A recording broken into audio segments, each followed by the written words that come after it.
Hey, welcome to Horror Ecos. Before we start, just a quick note. After the first few minutes, the rest of the video plays without breaks. So get comfortable and give it a try. I think you'll enjoy these stories. If you do, you can like and subscribe. Only if you really want to. Tell me in the comments, where are you watching from? And what time it is for you? I read them every night. All right, let's begin tonight's story. Story Saturday now. The Girl in the Purple Nightgown. I have worked at the same hospital for over 15 years now. In that time, I have seen a lot of things that would make most people uncomfortable. I have watched people take their last breaths. I have held the hands of patients who had no family to be with them in their final moments. I have cleaned up messes that would turn your stomach. I have heard screams of pain that still echo in my mind when I try to sleep at night. Working in a hospital changes you. It makes you harder in some ways, but also more compassionate in others. You learn to cope with death, because if you don't, the job will destroy you. But there is one thing that happened to me during my time at that hospital that I still cannot explain. No matter how many times I go over it in my mind, no matter how many logical explanations I try to come up with, nothing makes sense. I am not the type of person who believes in ghosts or spirits, or anything supernatural. I have always been practical and grounded in reality. I believe in what I can see and touch and prove. But what happened to me that night challenged everything I thought I knew about the world. It was a Tuesday evening in late November. I remember because the weather had just started to turn cold, and we were getting close to Thanksgiving. The hospital was decorated with autumn leaves and paper turkeys that some of the volunteers had put up in the hallways. It was a quiet night, which was unusual for our unit. We worked on the medical surgical floor, which was usually busy with post-operative patients and people dealing with various medical issues. But that particular night, things were calm. Most of our patients were stable and resting. The nurses were caught up on their charting. It was one of those rare moments when you could actually breathe and relax a little. I was working the evening shift, which ran from 3 in the afternoon until 11 at night. I had been on my feet most of the day, checking on patients, administering medications, and helping with various procedures. Around 8 o'clock, my supervisor asked me if I could go relieve the secretary at the front desk. The woman who usually worked the desk needed to take her dinner break, and someone had to cover for her. It was a simple enough task. All I had to do was sit at the desk, answer the phone if it rang, and direct any visitors who came by. I grabbed the paperwork I had been working on earlier and brought it with me to the front desk. We had admitted a new patient a few hours before, and I needed to finish filling out some forms related to that admission. I figured I could multitask and get the paperwork done while I sat at the desk. It seemed like a good use of my time. The front desk was located at the end of a long hallway. From where I sat, I had a clear view down the corridor. To my left was the medical surgical unit where I normally worked. Straight ahead down the hallway was the pediatrics department. The pediatric unit was on the same floor as ours, just in a different wing of the building. Between our desk and the pediatric unit were the elevators. There were 2 sets of elevators, one in the front near the main entrance, and another set in the back near the emergency stairs. I settled into the chair behind the desk and spread out my paperwork. The hallway was quiet. The fluorescent lights hummed softly overhead. Somewhere in the distance, I could hear the faint beeping of monitors and the occasional voice of a nurse talking to a patient. It was peaceful. I started filling out the forms, checking boxes and writing notes in the margins. I had been sitting there for maybe 10 minutes when I looked up from my paperwork and saw her. There was a little girl walking down the hallway. She was coming from the direction of the pediatric unit, heading toward the elevators. She looked to be about 6 or 7 years old. She had long dark hair that hung down past her shoulders. She was wearing a purple nightgown, the kind with little flowers printed on it. Over the nightgown, she had on a bright blue winter jacket. It was one of those puffy jackets that kids wear when it gets really cold outside. The jacket looked too big for her, like maybe it belonged to an older sibling, or she was wearing it to grow into. The first thing I thought was that this little girl should not be out of the pediatric unit by herself. Hospital policy was very strict about that. Children were not supposed to wander around unsupervised. If a child needed to go somewhere, they had to be accompanied by a parent or a nurse. It was a safety issue. We had elevators and stairs and all sorts of equipment that could be dangerous for a kid who didn't know better. I looked down the hallway toward the pediatric unit, expecting to see a nurse running after her or a parent calling her back. But there was no one. The hallway was empty, except for the little girl. She was walking slowly, almost like she was in a daze. Her arms hung at her sides, and she stared straight ahead. She didn't look around or seem curious about her surroundings. She just walked. I set down my pen and leaned forward in my chair. I called out to her. "Hey, sweetie, where are you going?" My voice echoed down the hallway. The little girl didn't respond. She didn't even look in my direction. She just kept walking toward the elevators. I felt a prick of worry. Maybe she couldn't hear me. Maybe she had headphones in, or maybe she was hard of hearing. I called out again, louder this time. "Little girl, stop. Come here to me." Still nothing. She just kept walking, her little feet making soft padding sounds on the linoleum floor. Now I was starting to get concerned. The elevators were only about 20 feet away from where she was. If she got on one of those elevators by herself, she could end up anywhere in the hospital. She could get lost or hurt. I couldn't let that happen. I pushed my chair back and stood up quickly, leaving my paperwork scattered across the desk. I started walking toward her, calling out as I went, "Honey, you need to stop. Come back here." My voice was firm now, the way you talk to a child when you need them to listen. But the little girl didn't stop. She reached the area where the elevators were and turned the corner, disappearing from my view. I started running. My shoes squeaked on the floor as I hurried down the hallway. My heart was pounding. I kept thinking about all the things that could go wrong if she got on that elevator. What if she pressed a button and ended up in the basement where the morgue was? What if she went up to the roof access? What if she got stuck between floors? I reached the elevator area in just a few seconds. I looked around frantically. There were 2 elevators in the front, side by side. I checked the displays above each one. Neither of them was moving. The lights showed that both elevators were on different floors. One was on the 4th floor and the other was in the basement. Neither had been called recently. I looked around the small waiting area in front of the elevators. There was a bench and a fake plant in the corner, but no little girl. I spun around and jogged over to the back elevators, thinking maybe she had gone that way instead. But those elevators were also stationary, sitting on different floors with no indication that anyone had called them. I checked the stairwell next to the back elevators. I pulled open the heavy metal door and looked up and down the stairs. Nothing.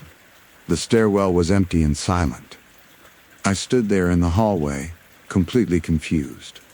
Where did she go? She had been right in front of me just seconds ago. There was no way she could have gotten on an elevator that quickly. And even if she had, the elevator would show that it was moving. I checked all 4 elevators again, and all the displays showed they were sitting still on their respective floors. Maybe I had missed her somehow. Maybe she had ducked into one of the rooms along the hallway. But that didn't make sense either. I had been watching her the whole time until she turned the corner. There hadn't been enough time for her to go into a room, I walked back down the hallway, checking every door, every alcove, every possible place a small child could hide. But there was nothing. The little girl had vanished.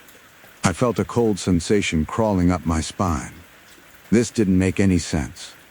People don't just disappear. There had to be an explanation. Maybe I was more tired than I thought. Maybe I had imagined the whole thing.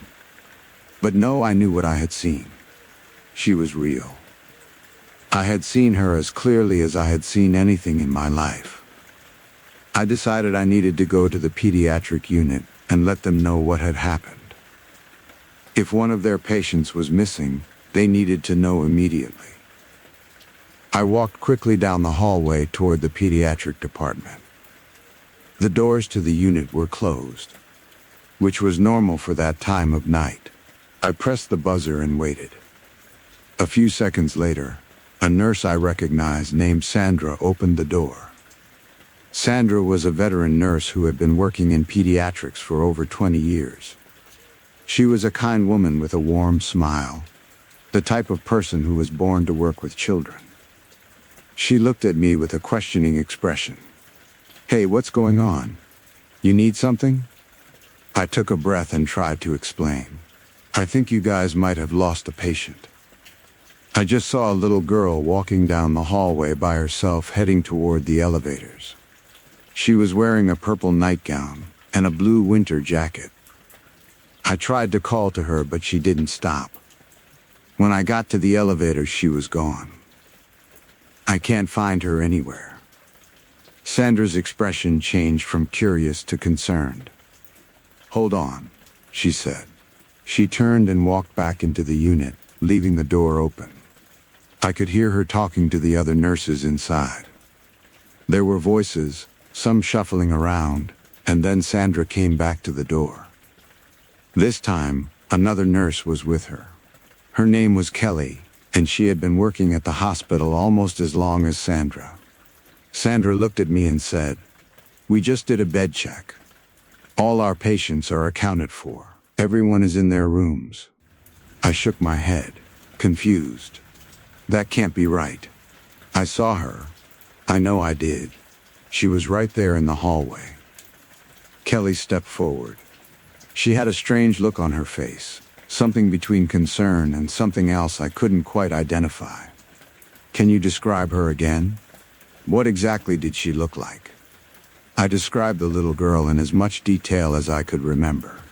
Long dark hair, about 6 or 7 years old, purple nightgown with flowers on it, bright blue puffy winter jacket. As I was talking, I watched both Sandra and Kelly's faces. They went pale. Sandra put her hand over her mouth. Kelly closed her eyes and took a deep breath. "What?" I asked. "What is it?" Sandra and Kelly looked at each other. There was a long moment of silence. Finally, Sandra spoke, her voice quiet. "The little girl you just described. She was a patient here earlier tonight. Her name was Emma. She died about 2 hours ago. I felt like someone had punched me in the stomach. The air left my lungs. I stared at them, waiting for one of them to tell me it was a joke, that they were messing with me. But they weren't joking. I could see it in their eyes. They were serious." Kelly nodded slowly. She had been battling cancer for almost a year. She came in yesterday because she was having trouble breathing. Her condition deteriorated quickly. She passed away around 6 o'clock this evening. Her parents were with her. I couldn't speak. My mind was racing, trying to make sense of what they were telling me. I had seen this little girl walking down the hallway. I had called out to her. I had watched her walk toward the elevators. And according to what Sandra and Kelly were telling me, that little girl had been dead for 2 hours when I saw her. Sandra must have seen the shock on my face because she reached out and touched my arm gently. "Are you okay? You look like you've seen a ghost." She said the last part without thinking, and then her eyes widened as she realized what she had said. "I'm sorry, I didn't mean it like that." I shook my head. "No, it's okay. I don't understand. I saw her. She was real. She was walking right down that hallway. Kelly spoke up. The purple nightgown and blue jacket, that's what she was wearing when she died. Her mother had brought the jacket from home because Emma was always cold. She wanted to wear it even though she was in bed. I felt goosebumps rise on my arms. This was impossible. I didn't believe in ghosts. I had never believed in anything like that. But I couldn't deny what I had seen. And now, hearing that the description matched exactly with a child who had died just hours before, I didn't know what to think. Sandra invited me into the unit. She said I looked like I needed to sit down for a minute. I followed her inside and sat in one of the chairs near the nurse's station. Kelly brought me a cup of water. I drank it slowly, trying to calm my racing heart. Sandra sat down next to me. "This isn't the first time something like this has happened," she said quietly. "Over the years, a few of us have seen things we can't explain. Shadows in the hallways, voices when no one is there. One time, another nurse saw a little boy in one of the rooms playing with toys. When she went to check on him, the room was empty. We found out later that a boy had died in that same room a week before." I looked at her. "Why doesn't anyone talk about this?" Kelly shrugged. "Because people will think we're crazy. And honestly, most of the time we can convince ourselves that we were just tired or stressed, or that our minds were playing tricks on us. But every once in a while, something happens that you can't explain away." I sat there for a long time, just trying to process everything. Part of me wanted to believe that I had been mistaken, that I had seen a different child, or that my eyes had played tricks on me. But I knew what I had seen. The image of that little girl in her purple nightgown and blue jacket was burned into my mind. I could still see her walking down that hallway, her long dark hair swaying slightly as she moved. Eventually, I thanked Sandra and Kelly and went back to the front desk. The secretary had returned from her dinner break, so I didn't need to stay there anymore. I gathered up my paperwork and went back to my unit. The rest of the shift passed in a blur. I went through the motions of my job, checking on patients and completing my tasks, but my mind was somewhere else. When my shift ended at 11, I went home and tried to sleep. But every time I closed my eyes, I saw that little girl. I saw her walking down the hallway, ignoring my calls, disappearing around the corner. I kept thinking about what Sandra had said, about how this wasn't the first time something like this had happened in the hospital. I wondered how many other people had seen things they couldn't explain, but never talked about it because they were afraid of being judged. The next day, I came back to work for my shift. I didn't mention what had happened to anyone except my closest friend at the hospital, a nurse named Jennifer, who had been working there almost as long as I had. I told her the whole story over coffee in the break room. She listened without interrupting, and when I was finished, she just nodded. "I believe you," she said simply. I was surprised. "You do?" "Yeah. I've worked here long enough to know that there are things in this hospital that can't be explained by science or logic. I've never seen anything myself, but I've heard enough stories from people I trust to know that something strange happens here sometimes." It was a relief to talk to someone who didn't think I was losing my mind. Jennifer told me about other incidents she had heard about over the years. Nurses who heard children laughing in empty rooms. Doctors who saw elderly patients sitting in chairs in the hallway, only to find out later that those patients had died days before. Equipment turning on by itself. Doors opening and closing when no one was near them. "Why do you think it happens?" I asked her. Jennifer thought for a moment. "I think hospitals are places where a lot of strong emotions exist. People are born here. People die here. There's pain and suffering, but also joy and relief. Maybe all that energy leaves something behind. Or maybe some people just aren't ready to let go when they die." Maybe they linger for a while, trying to make sense of what happened to them. I thought about little Emma. She was so young. She had spent almost a year fighting cancer, going through treatments and procedures, spending more time in hospital beds than playing with her friends. Maybe she wasn't ready to accept that it was over. Maybe part of her was still here, still walking these hallways, still wearing her favorite purple nightgown and the blue jacket that kept her warm. Over the next few weeks, I found myself thinking about Emma a lot. I asked around and learned more about her. She had been a sweet kid, always polite to the nurses even when she was in pain. She loved to draw, and the nurses had saved some of her artwork and put it up on the bulletin board in the pediatric unit. There were pictures of flowers and rainbows and her family. In one drawing, she had drawn herself as a superhero, flying through the sky. I went to the pediatric unit one day during my break and looked at the drawings. Sandra saw me standing there and came over. She was a special little girl, Sandra said softly. Everyone who met her loved her. It broke our hearts when she passed. I asked Sandra if anything else unusual had happened since the night I saw Emma. She shook her head. No, it's been quiet.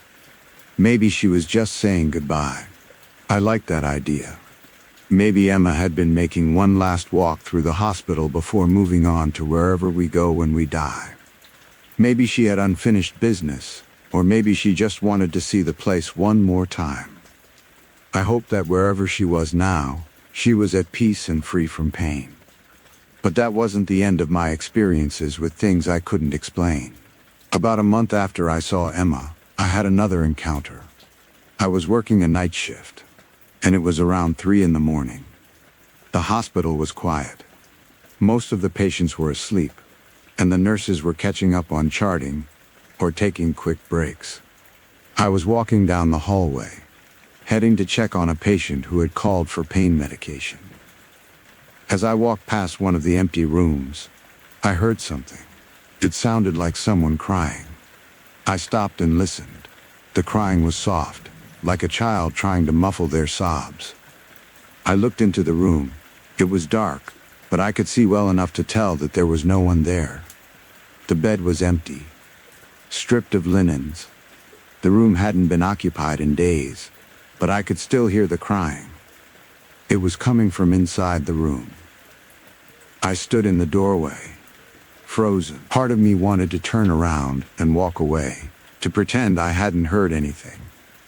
But another part of me felt compelled to acknowledge it. I took a breath and spoke into the darkness. "It's okay," I said softly. "You're not alone. Whatever you're going through, it's going to be all right." The crying stopped. The room was silent. I waited for a moment, but nothing else happened. I closed the door gently and continued on my way to my patient. I didn't tell anyone about what I heard. I just filed it away in my mind, along with all the other unexplainable things I had experienced. After that night, I started paying more attention. I noticed things I had probably overlooked before. Cold spots in certain hallways even though the heating system was working fine. The feeling of being watched when I was alone in a room. Equipment that would malfunction for no apparent reason, only to start working perfectly again a few minutes later.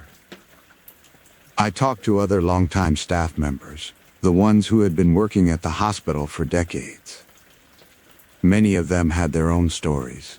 There was a janitor who swore he had seen a man in old-fashioned surgical scrubs walking through the basement late at night. A security guard who heard footsteps following him during his rounds even though no one was there. A lab technician who saw someone standing in the corner of the morgue, only to have them vanish when she turned on the lights. It seemed like almost everyone who had worked at the hospital long enough had at least one story of something strange or unexplainable. But most people kept these experiences to themselves. They didn't want to be labeled as crazy or superstitious. They didn't want their coworkers to think they couldn't handle the stress of the job. So they stayed silent and carried their stories alone. I understand that impulse. Even now, years after seeing Emma in that hallway, I still hesitate to talk about it. When people ask me if I believe in ghosts, I usually deflect or change the subject. Because the truth is, I don't know what I believe. I can't reconcile what I saw with my logical, scientific understanding of the world. Dead people don't walk down hallways. They don't wear nightgowns and winter jackets. They don't disappear into thin air. But I also can't deny what I experienced. I saw that little girl as clearly as I see anything else. I heard my own voice calling out to her. I felt the panic when I couldn't find her. I remember the looks on Sandra and Kelly's faces when I described her, and they realized who I was talking about. Those memories are real. They happened. And no amount of logic or reasoning can make them go away. So where does that leave me? I honestly don't know. I continue to work at the hospital. I continue to do my job to the best of my ability. I care for my patients, and I work alongside my colleagues. But I carry these experiences with me. They've changed the way I see the world. They've opened my mind to possibilities I never considered before. I no longer dismiss stories of ghosts or spirits as nonsense. I don't automatically assume that people who claim to have paranormal experiences are lying or delusional.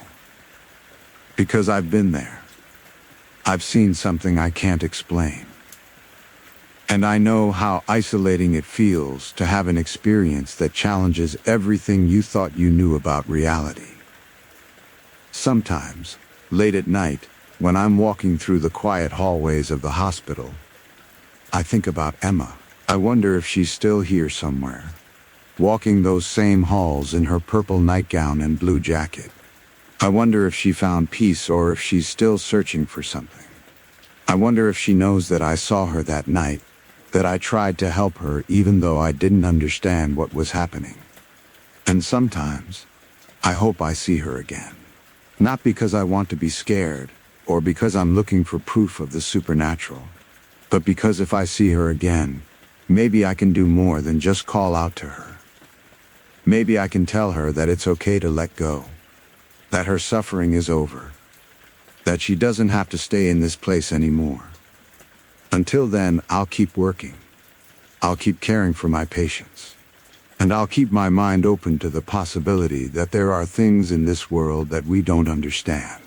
Things that exist in the spaces between life and death. In the quiet moments of the night.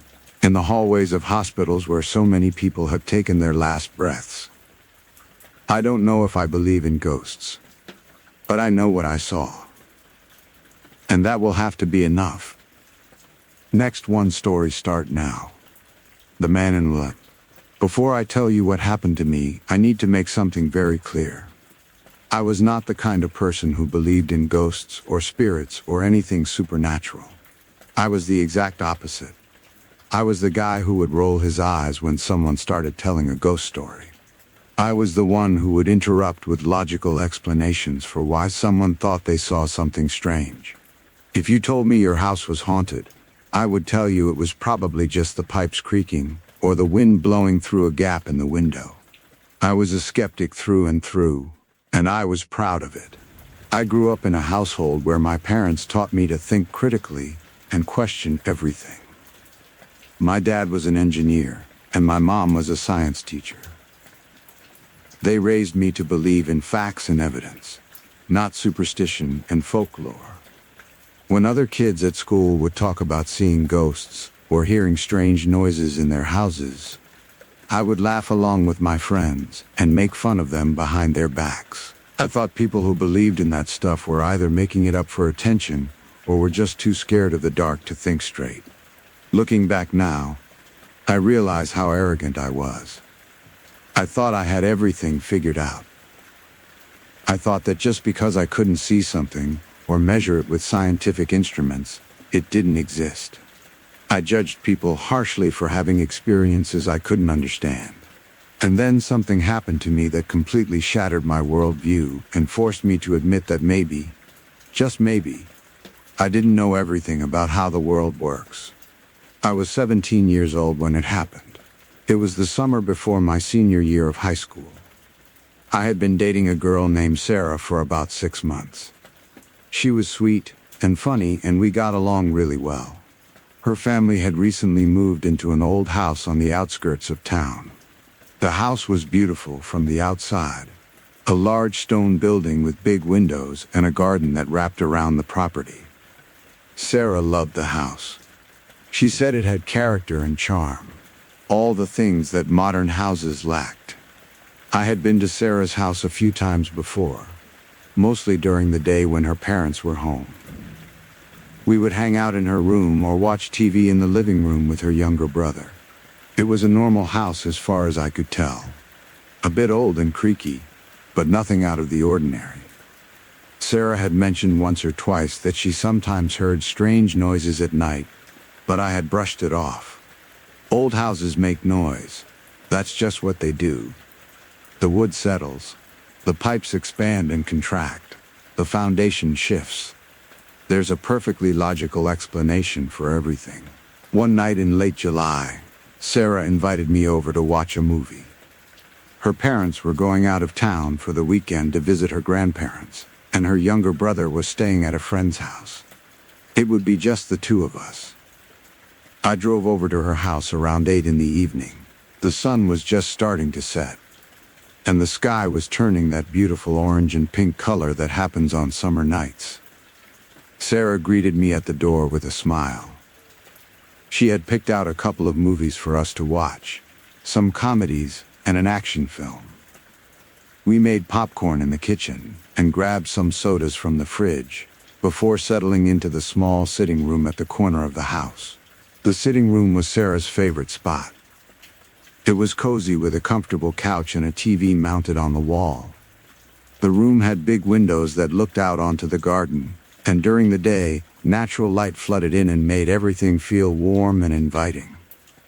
The layout of Sarah's house was unusual. The entire ground floor was open plan, which meant that from the sitting room, you could see almost the entire downstairs. If you looked out through the doorway of the sitting room, you could see straight across the main living area to the front door.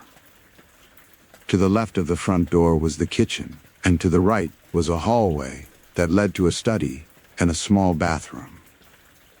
Everything was visible from where we sat. There weren't many walls or dividers on the ground floor, which gave the house a spacious, airy feeling. We started watching the first movie, one of those silly romantic comedies that neither of us took seriously, but we enjoyed anyway. We laughed and ate popcorn and just enjoyed being together. The evening passed peacefully.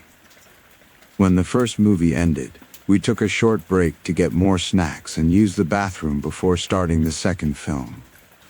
By the time we started the second movie, it was getting late. I checked my phone and saw that it was already past midnight. Time had flown by. The second movie was an action thriller, something with car chases and explosions. We were both getting tired but wanted to finish it before calling it a night. Sarah's parents had said I could sleep on the couch in the main living room if it got too late to drive home, which was looking more and more likely as the night went on. We were about halfway through the second movie when I started to feel like something was off. I can't really explain it. It was just this subtle feeling in the back of my mind that something wasn't quite right. I tried to ignore it and focus on the movie, but the feeling persisted. I glanced at Sarah to see if she was feeling the same thing, but she seemed fine. She was curled up on the couch with a blanket, watching the screen. Then it happened. Out of the corner of my eye, I saw movement. I turned my head slightly and looked out through the doorway of the sitting room into the main living area. What I saw made my blood run cold. There was a man standing near the front door. A very tall man.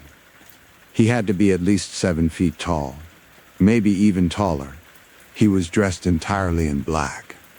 His clothing looked old-fashioned, like something from centuries ago. He wore a long dark coat or cloak that went down to his ankles. and on his head was some kind of hat. It wasn't a modern hat like a baseball cap or a fedora. It was taller and had a wide brim. The kind of hat you might see in old paintings or history books. The man stood there for just a moment, perfectly still. Then he began to walk. His movements were slow and deliberate. He walked from the front door, across the open living area, heading toward the hallway on the other side of the room. He didn't look in our direction. He didn't acknowledge us in any way. He just walked with purpose, as if he had somewhere to be, and nothing else mattered. I felt my entire body freeze. My heart started pounding so hard I could hear it in my ears. I couldn't move. I couldn't speak. I just sat there, watching this impossibly tall figure glide across the room.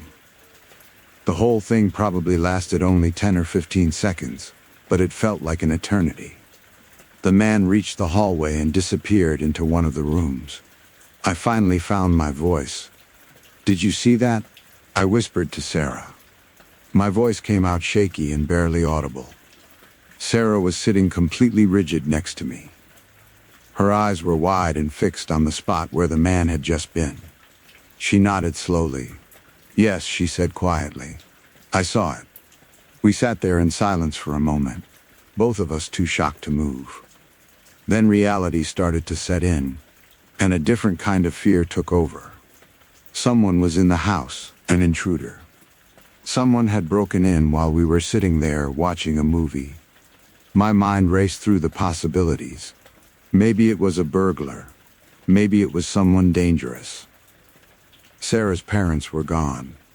Her brother was gone. It was just the two of us, and there was a strange man in the house. I forced myself to stand up. My legs felt weak and shaky, but I had to do something.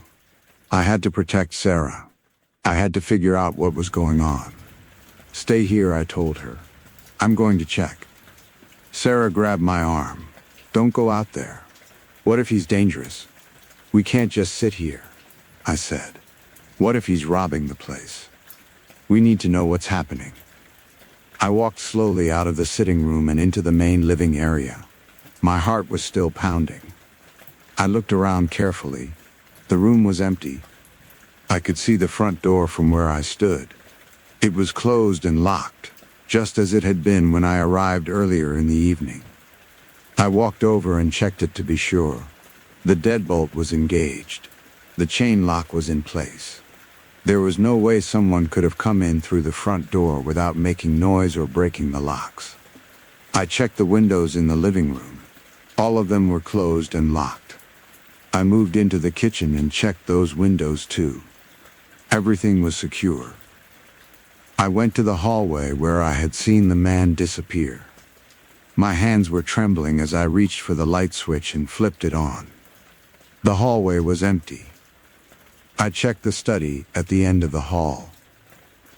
Nothing. I checked the small bathroom. Empty. I went back to the main living area and checked every single room on the ground floor. I looked in closets, behind furniture, anywhere someone could possibly hide. There was no one. The house was completely empty except for Sarah and me. I even went upstairs and checked all the bedrooms in the upstairs bathroom just to be thorough. Every room was empty. Every window was locked. Every door was secure. When I came back downstairs, Sarah was standing in the doorway of the sitting room, looking scared and confused. "Did you find anything?" she asked. I shook my head. "Nothing. There's no one here." I checked everywhere. "But we both saw him," Sarah said. Her voice was shaking. "We both saw the same thing. A really tall man in black clothes walking across the room." "I know," I said. "I saw it too. But there's no one here now. And all the doors and windows are locked. There's no way anyone could have gotten in or out." We stood there looking at each other, both of us trying to make sense of what we had just experienced. This wasn't some vague shadow or a weird noise that could be explained away. We had both seen a full, solid figure of a person walking across the room in clear view. It wasn't dark. The lights were on. We weren't tired or drunk or on any kind of medication that could cause hallucinations. We were completely sober and alert. Sarah walked over to where the man had been standing near the front door. She looked around as if searching for some clue or explanation. "My mom told me this house was built in the 1700s, she said quietly. She found some old documents when they were doing the paperwork for the purchase. I didn't think much of it at the time. The 1700s. That would explain the clothing. The long dark coat, the strange hat. That was how people dressed back then. But that didn't make any sense. People from the 1700s didn't just walk through living rooms in the 21st century. This had to be something else. Maybe it was some kind of optical illusion. Maybe there was a logical explanation that we just weren't seeing yet. But even as I tried to convince myself of that, I knew it wasn't true. I had seen what I had seen. The man was solid and real and three-dimensional. He cast a shadow on the floor as he walked. He moved with weight and substance. It wasn't a reflection or a trick of the light. It was something else entirely. Sarah and I spent the next hour sitting together in the sitting room, too scared to do anything else. We didn't finish the movie. We just sat there, talking quietly about what we had seen and trying to come up with explanations. Neither of us wanted to say the word out loud, but we were both thinking it. Ghost. We had seen a ghost. I struggled with that idea. Everything I had been taught, everything I believed about the world, told me that ghosts didn't exist. But I couldn't deny what I had experienced. And Sarah had seen it too, which meant I couldn't dismiss it as just my imagination. We had both witnessed the exact same thing at the exact same time. Eventually, exhaustion started to take over. It was well past 2 in the morning by then, and we were both mentally and emotionally drained. Sarah didn't want to be alone, so I stayed with her in the sitting room. We pushed the couch against the wall so we could both see the doorway and the rest of the ground floor. We turned on all the lights in the house. Neither of us slept much that night. Every little sound made us jump. Every shadow seemed suspicious. When the sun finally started to rise and light began filtering through the windows, we both felt a sense of relief. Somehow, daylight made everything feel safer. We made breakfast and tried to act normal, but we couldn't stop talking about what we had seen. We went over every detail again and again, comparing our memories to make sure we had seen the same thing. And we had. The tall man in black, walking from the front door across the room and into the hallway. Every detail matched. Sarah's parents came home later that day. We didn't tell them what had happened. Sarah was worried they wouldn't believe us, or that they would think we had been doing drugs or something. I understood her hesitation. If someone had told me this story a week earlier, I would have laughed in their face and told them they were making it up. Over the next few weeks, I did some research on Sarah's house. I went to the local library and looked through old records and historical documents about the area. I found out that the house had indeed been built in the early 1700s. It had been owned by a wealthy merchant who had made his fortune in trade. The merchant had died in the house in 1743. Records showed that he was described as being unusually tall for the time period, standing well over 6 feet, which would have been very tall back then when the average height was much shorter. I also found some old sketches and paintings from that era showing what men's fashion looked like. The long dark coats, the wide-brimmed hats. It all matched what Sarah and I had seen. The more I researched, the more convinced I became that we had seen the ghost of the merchant who had built and died in that house over 250 years ago. I tried to find a logical explanation. I really did. I looked into the possibility of some kind of projection or hologram, but that made no sense. Who would have set something like that up? And why? I considered the possibility that we had both experienced some kind of shared hallucination. But I couldn't find any scientific explanation for how that could happen to two completely sober people at the same time. In the end, I had to accept that I had experienced something that didn't fit into my understanding of reality. I had seen a ghost. And that realization changed me fundamentally. I became much more humble about what I claimed to know about the world. I stopped being so quick to judge people who said they had experienced something paranormal. I realized that just because I couldn't explain something didn't mean it wasn't real. Sarah and I continued dating for another year before we eventually went our separate ways when we left for different colleges. But we stayed in touch. And even now, years later, we sometimes talk about that night. We both remember it clearly, and we both agree on what we saw. Neither of us has ever experienced anything like it again. But that one encounter was enough to change both of our perspectives on the nature of reality. Sarah's family lived in that house for another 3 years before they moved to a different state for her father's job. During that time, Sarah occasionally reported seeing the man in black again, always late at night, always walking the same path from the front door to the hallway. She said he never acknowledged her presence or did anything threatening. He just walked, as if he was going about his business in his own house, unaware that centuries had passed, and other people now lived there. When Sarah's family moved out, she told the new owners about the man in black. She wanted to be honest with them, even though she worried they would think she was crazy. To her surprise, the new owners weren't skeptical at all. They told her that they had researched the house before buying it and knew it had a reputation for being haunted. They were actually excited about it. They were amateur paranormal investigators and had specifically sought out a house with a history of supernatural activity.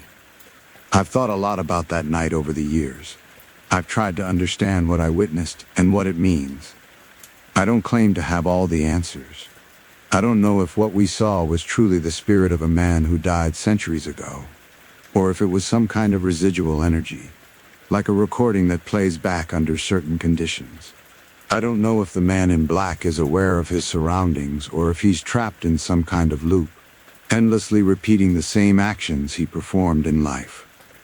What I do know is that the experience taught me an important lesson about humility and open-mindedness. I learned that the universe is far more complex and mysterious than I had given it credit for. I learned that there are things in this world that science cannot yet explain, and that doesn't make them any less real. I learned to listen to people when they share their experiences, even if those experiences challenge my understanding of what's possible. I also learned that fear and wonder can exist in the same moment. When I saw the man in black, I was terrified. My heart raced, my hands shook, and every instinct told me to run. But at the same time, I was filled with a sense of awe. I was witnessing something that shouldn't exist according to everything I had been taught. And yet there it was, right in front of me. It was frightening and fascinating in equal measure. The thing that strikes me most when I think back on that night is how mundane it was in some ways. The man in black wasn't doing anything dramatic or scary. He wasn't floating or glowing or making spooky noises. He was just walking from one side of the room to the other, as if he was simply moving through his house on an ordinary day. There was something almost sad about it. The idea that this person might be stuck in that house, endlessly repeating the same routine, unaware that he had died and the world had moved on without him.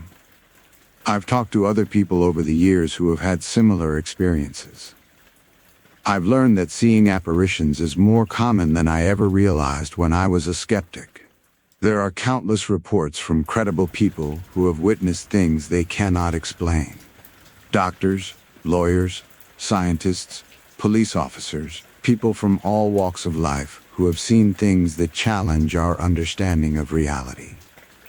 I've also learned that most people who have these experiences don't talk about them openly because they're afraid of being ridiculed or dismissed. They carry their stories silently, unsure of who they can trust with such deeply personal and strange experiences. I understand that fear now. Even now, when I tell people about what I saw in Sarah's house, I can see the skepticism in their eyes. I can see them trying to find a logical explanation or wondering if I'm exaggerating or misremembering. But I know what I saw. And Sarah knows what she saw. We were both there, both completely sober and alert, both witnessing the same impossible thing at the same time. That shared experience is something that bonds us even now, years later. We're the only two people who truly understand what happened that night. And we're the only ones who can validate each other's memories when doubt starts to creep in. I sometimes wonder about the man in black. If he is indeed the ghost of the merchant who built that house, what keeps him there? Why hasn't he moved on to whatever comes after death? Is he unaware that he's dead? Is he trapped by some unfinished business? Or is he simply attached to the house he built and the life he lived, unable or unwilling to let go? I also wonder if he knows that people see him. Does he notice when someone watches him walk across the room? Does he care? Or is he so lost in his own reality that he doesn't perceive us at all? These are questions I'll probably never have answers to, but they fascinate me nonetheless. The experience changed my relationship with fear as well. Before that night, I thought I understood fear. I thought fear was something you felt when you watched a scary movie or when you walked through a dark alley late at night. But what I felt when I saw the man in black was different. It was a deep, primal fear that came from confronting something that fundamentally challenged my sense of reality. It was the fear of realizing that the world is not as safe and predictable as I had believed it to be. But I also learned that fear doesn't have to be paralyzing. Yes, I was terrified in that moment, but I still got up and searched the house. I still tried to protect Sarah. I still functioned and made decisions even while my heart was racing and my mind was reeling. That taught me something about courage. Courage isn't the absence of fear. It's acting despite fear. In the years since that night, I've become much more interested in the paranormal and unexplained phenomena. I've read books, watched documentaries, and listened to podcasts about ghosts and hauntings. I've learned about different theories and explanations for why these things happen. Some people believe that ghosts are the spirits of the dead who haven't crossed over.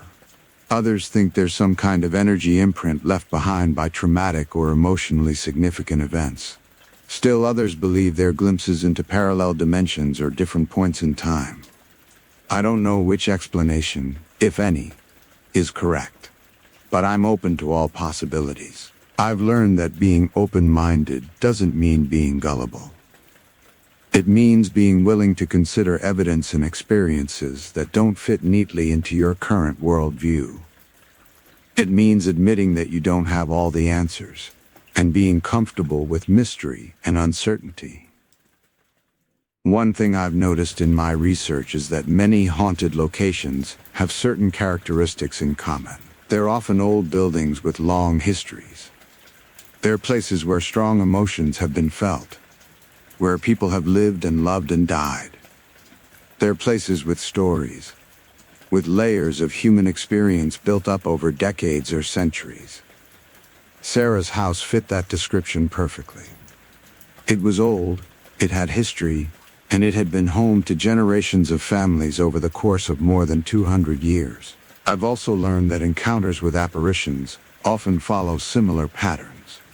The figures are usually seen doing mundane activities, like walking down a hallway or sitting in a chair. They often seem unaware of the people watching them. They're not usually threatening or interactive. They just exist, going through the motions of whatever they're doing, as if they're stuck in a loop. That's exactly what Sarah and I experienced. The man in black didn't acknowledge us. He didn't look at us or react to our presence. He simply walked from one point to another, just as he might have done hundreds of times when he was alive. It was like watching a recording or a memory playing out in real time. Looking back now, I'm almost grateful for the experience. Yes, it was terrifying at the time, and yes, it fundamentally challenged my understanding of reality. But it also opened my mind to possibilities I had never considered before. It made me more empathetic and less judgmental. It taught me that there's still wonder and mystery in the world, even in our modern age of science and technology. I think about that tall man in black sometimes, walking through his house in the clothes he wore over 200 years ago. I wonder where he is now. I wonder if he's still walking that same path, or if he's finally found peace and moved on to whatever comes next. I hope it's the latter. I hope that somehow, someday, he realized he was no longer bound to that house and was able to let go. But if he is still there, I hope the current owners treat him with respect. I hope they understand that if they're sharing their home with a ghost, that ghost was once a living person with hopes and dreams, and a life he valued. He deserves to be remembered and honored, not feared or exploited. As for me, I'm no longer the skeptic I once was. I've learned that the world is far stranger and more complex than I ever imagined. I've learned that there are experiences that cannot be fully explained by our current scientific understanding. And I've learned that sometimes the only honest response to the mysterious and unexplained is simply to say, I don't know, but I'm open to finding out. That night in Sarah's house taught me more than I ever learned from years of being a skeptic. It taught me humility, wonder, courage, and open-mindedness. It taught me that reality is not always what it seems, and that sometimes the impossible is actually possible. And for all of that, despite the fear and confusion I felt in that moment, I'm grateful for the experience. I still don't claim to understand what ghosts are or why they exist. But I know what I saw, and I know that it was real. Next one story start now. The shadow on Halloween night. I need to tell you about something that happened to me 5 years ago. Something that changed the way I think about everything. Before that night, I was a regular person living a regular life. I went to work, came home, spent time with my wife, watched television, and lived my days without ever thinking too deeply about the nature of reality or what might exist beyond what we can see and touch. I was comfortable in my understanding of the world. Things made sense. The universe operated according to rules that I understood and accepted. But on Halloween night 5 years ago, all of that changed. What I experienced that night shook me to my core and forced me to accept that there are things in this world that cannot be explained away with logic or reason. Things that exist in the shadows and the spaces between what we know and what we don't know. Things that most people go their entire lives without ever encountering. And maybe that's for the best. My wife and I have lived in the same house for almost 20 years. It's a modest 3-bedroom home in a quiet suburban neighborhood. Nothing fancy, but it's ours. We raised our son Kevin there. We celebrated birthdays and holidays there. We built a life there. It was our safe place, our refuge from the chaos of the outside world. Until that Halloween night, I had never felt anything but comfortable and secure in our home. The house itself is not particularly old. It was built in the early 1990s, so it doesn't have the kind of history that you might associate with haunted places.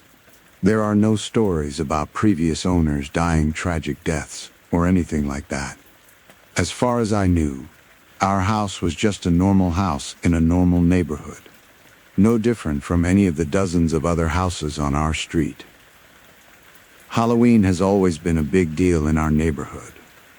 Every year, families would go all out with decorations. There would be giant inflatable ghosts on lawns, fake cobwebs strung across bushes, carved pumpkins lining driveways, and elaborate haunted house displays in garages. Kids would flood the streets in their costumes, going door to door collecting candy. It was a fun, festive atmosphere that everyone enjoyed. That particular Halloween, 5 years ago, started out like any other. My wife Sarah and I didn't have any special plans. Our son Kevin was away at college by then, so it was just the two of us. We had bought some candy just in case we got trick-or-treaters, even though our neighborhood had gotten quieter over the years as many of the families with young children had moved away. We figured we would just spend a quiet evening at home, maybe watch a movie, hand out some candy if anyone knocked on the door. The weather that day had been typical for late October. It was cool but not cold, with gray skies that threatened rain, but never quite delivered. As the sun set and darkness fell, the neighborhood came alive with the sounds of children laughing and parents chatting as they walked their kids from house to house. We could hear them from inside our home, their voices carrying on the crisp autumn air. Sarah and I settled into our den around 7:30 in the evening. The den was our favorite room in the house. It was cozy and comfortable, with a big television mounted on one wall, a comfortable couch, and 2 recliners. We spent most of our evenings in that room, watching shows together or reading. The den had an archway entrance rather than a door, which opened into the main hallway of the house. That evening, Sarah had been doing laundry earlier in the day. She had a load of clothes that had just come out of the dryer, and rather than folding them right away, she had brought them into the den in a laundry basket. She was hanging some of the items that were still slightly damp on hangers, which she then hung from the archway entrance to the den. It was something she did often. The clothes would air dry overnight, and in the morning she would put them away. It was a perfectly normal, mundane activity that we had done hundreds of times before. I was sitting in my recliner, and Sarah was on the couch. We were watching some show on television, though I honestly can't remember what it was now. The volume was at a comfortable level, and we were both relaxed and settled in for the evening. Our cat, a large orange tabby named Rusty, was lying on the floor near the couch. Rusty had been with us for about 8 years at that point. He was a lazy, easygoing cat who spent most of his time sleeping or begging for food. He rarely got excited about anything. It was around 8:15 when things started to feel strange. I remember glancing at the clock on the cable box and noting the time. At first, I couldn't quite put my finger on what felt different. It was just this subtle shift in the atmosphere, like the air pressure had changed or something. The room felt heavier somehow, more oppressive. I noticed that I had goosebumps on my arms even though the temperature in the house was comfortable. Then Rusty did something completely out of character. He suddenly stood up from where he had been lying. His movements were jerky and abrupt, not the lazy stretching motion cats usually do when they're getting up from a nap. He stood there completely still, his body rigid and tense. His eyes were fixed on the archway entrance to the den, staring at something with an intensity I had never seen from him before. His eyes were wide, pupils dilated. His ears were pinned back against his head. Every muscle in his body seemed coiled and ready to spring.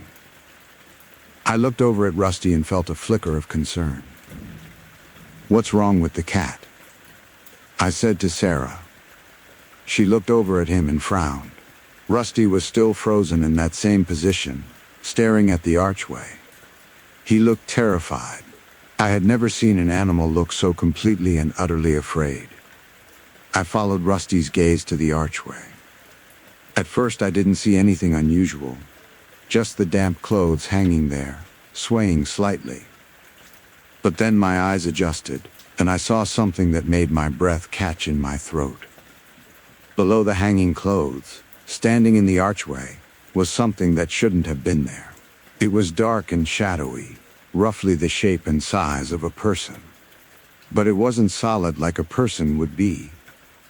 It looked like it was made of some kind of gauze or very thin fabric, dark gray or black in color.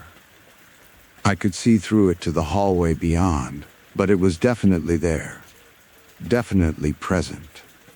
And it was moving. The material, or whatever it was made of, was flowing and shifting as if a breeze was blowing through it, making it ripple and wave.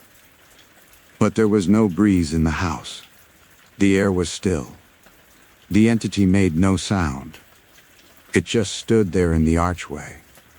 This dark, gauze-like presence that seemed to absorb the light around it. My mind struggled to process what I was seeing. This had to be some kind of trick or illusion. Maybe it was the way the light from the television was hitting the hanging clothes, creating some kind of shadow that looked like a figure. But even as I thought this, I knew it wasn't true. This was something else. Something that didn't belong. My first rational thought was that it must be Kevin. Even though he was supposed to be at college, maybe he had come home to surprise us for Halloween. Maybe he was standing there in some kind of elaborate costume trying to scare us as a prank. It was exactly the kind of thing Kevin would have found hilarious when he was younger. He loved Halloween, and he loved pulling pranks. I shouted out, "Oh, Kevin." I started to get up from my recliner, a smile beginning to form on my face as I anticipated the joke being revealed. But as I rose from my chair and got a better view of the figure in the archway, my smile froze and died. This wasn't Kevin. This wasn't a person in a costume. The entity had no feet. Where the bottom of legs should have been, where feet should have touched the floor, there was nothing. The dark gauze material simply ended a few inches above the floor, tapering off into wisps of shadow. The figure was hovering, suspended in the air with no visible means of support. As soon as I stood up, the entity reacted. It suddenly twirled around, spinning in a circle with a fluid, unnatural motion. As it spun, all of the clothes hanging from the archway swung violently back and forth, as if something had physically pushed them or run through them. The hangers rattled against each other, making a harsh metallic sound that cut through the silence. The clothes swayed wildly, much more than they should have from just air movement. And then the entity floated away. It didn't walk or run. It floated, moving quickly in the opposite direction from where I was standing. It went down the hallway, moving with impossible speed and grace. Within seconds it had disappeared from view, turning a corner and vanishing into the deeper parts of the house. I stood there frozen for a moment, my heart hammering in my chest. My mind was racing, trying to make sense of what I had just seen. Sarah was on her feet now too, her face pale and her eyes wide with fear. "What was that?" she whispered. Her voice was shaking. "I don't know," I said. My own voice sounded strange to my ears, tight and strained. "Stay here." My first thought was that someone had broken into our house. It was the only explanation that made any kind of sense, even though I had just seen something that looked nothing like a normal intruder. Maybe someone was in the house. Someone wearing some kind of strange costume or outfit. Maybe they were hiding from us now, trying to figure out how to escape. I felt a surge of anger mixed with my fear. How dare someone break into our home? How dare they invade our private space and threaten our safety? I needed to find this person and confront them. I needed to protect Sarah and secure our house. I went to the kitchen, my movements jerky and rushed. I grabbed the largest kitchen knife we had from the knife block on the counter. The weight of it in my hand made me feel slightly better, slightly more in control. Armed with the knife, I set out to search the house. My heart was pounding so hard I could feel it in my throat. Every nerve in my body was on high alert. I started with the living room, which was just off the hallway where the entity had disappeared. I turned on all the lights as I went, flooding each room with harsh fluorescent brightness. I looked behind the couch, behind the chairs, in every corner. Nothing. I moved to the dining room next. I checked under the table, looked in the china cabinet, even checked behind the curtains. Nothing. I went through the kitchen thoroughly, opening cabinets and pantry doors, looking in places that were too small for a person to hide, but checking anyway, because I was desperate to find an explanation. I checked every closet on the ground floor. I opened doors slowly, knife raised and ready, my heart in my throat each time. Every closet was empty except for the normal contents, coats and shoes and storage boxes. I checked the half bathroom downstairs, pulling back the shower curtain to make sure no one was hiding in the tub. Then I went upstairs. Each step creaked under my weight, the sound unnaturally loud in the silent house. I checked the master bedroom first, looking under the bed, and in the closet, and even in the attached bathroom. Nothing. I checked the guest bedroom, Kevin's old room, which we now used mostly for storage. I looked everywhere. Behind boxes, in the closet, under the bed. Nothing. I checked the upstairs bathroom, the linen closet, even the small storage space in the attic that was accessed through a hatch in the ceiling of the hallway. Everywhere I looked, I found nothing. No intruder. No person in a costume. No explanation for what I had seen. Finally, I checked all the doors and windows. The front door was locked, deadbolt engaged just as I had locked it earlier in the evening. The back door was locked. Every window in the house was closed and locked. There was no sign of forced entry anywhere. No broken glass, no damaged locks, no open windows or doors. Nothing. I made my way back downstairs, my mind reeling. Sarah was still in the den, sitting on the edge of the couch with Rusty in her lap. The cat was trembling, and Sarah was stroking his fur, trying to calm him down. She looked up at me with fearful, questioning eyes when I entered the room. "Did you find anything?" she asked. I shook my head. "Nothing. There's no one in the house. All the doors and windows are locked." I checked everywhere. "But we both saw it," Sarah said. "We both saw something standing there." "I know," I said. I sat down heavily in my recliner, still gripping the kitchen knife. "I don't know what we saw, but we both saw it." We sat there in silence for a long time, both of us trying to process what had happened. Rusty eventually calmed down enough to jump off Sarah's lap, but he immediately ran out of the den and up the stairs. We heard him scurry into our bedroom. He didn't come back down for the rest of the night. Sarah and I talked for hours that night, going over every detail of what we had experienced. We had both seen the same thing. A dark, gauze-like entity standing in the archway. No feet, hovering above the ground. Moving like fabric in a breeze even though there was no breeze. The way it had twirled around when I stood up. The way it had made the hanging clothes swing violently as it moved. The way it had floated away down the hallway with impossible speed. I tried to come up with rational explanations. Maybe it was some kind of optical illusion caused by the light from the television. Maybe we had both been half asleep and had experienced some kind of shared hallucination. Maybe there was a gas leak in the house causing us to see things that weren't there. But none of these explanations felt right. What we had seen was too clear, too detailed, too real. Sarah suggested that maybe it was a ghost. I had always been skeptical about such things, but I couldn't deny what I had experienced.